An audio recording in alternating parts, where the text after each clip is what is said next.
14-15 తేదీలలో తిరుపతిలో మహిళా సాధికారిక సదస్సు జరగనున్న నేపథ్యంలో సదస్సు ఏర్పాట్లను పరిశీలించారు పార్లమెంటు మహిళా సాధికారిక కమిటీ చైర్పర్సన్ పురంధేశ్వరి.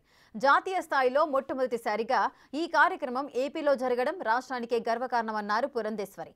సదస్సులో మహిళల అభివృద్ధి, మహిళలపై జరుగుతున్న దాడుల గురించి చర్చిస్తామని చెప్పారు.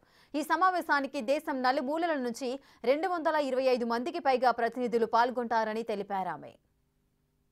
ఏమిటంటే దేశంలో ఇవాళ మన దేశ జనాభా కాదు, ప్రపంచ జనాభాలోనే 50% ఉన్నటువంటి మహిళల్ని ఇవాళ వారిని కొంచెం వారిని కనుక కాన్ఫిడెన్స్లోకి తీసుకోలేకపోయినట్లయితే ఏ దేశం కూడా అభివృద్ధి కాదు అనేటువంటి గట్టి విశ్వాసంతో, నమ్మకంతో, ఇది నమ్మకం మాత్రమే కాదు, ఇది సత్యం కూడా.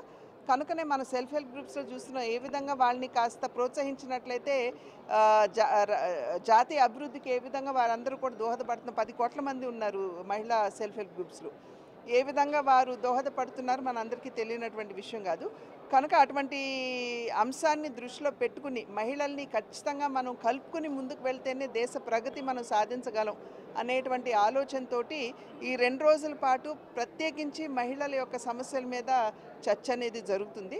ఇది మెయిన్ థీమ్, అంటే ప్రధానమైనటువంటి అంశం. ఈ మొత్తం కాన్ఫరెన్స్కి టైటిల్ ఏంటంటే women led development for Viksit Bharat, అంటే అభివృద్ధి చెందినటువంటి భారతదేశానికి మహిళలు ఏ విధమైనటువంటి నాయకత్వం వహించాలి అనేటువంటిది ఈ కాన్ఫరెన్స్కి నామకరణం చేయడం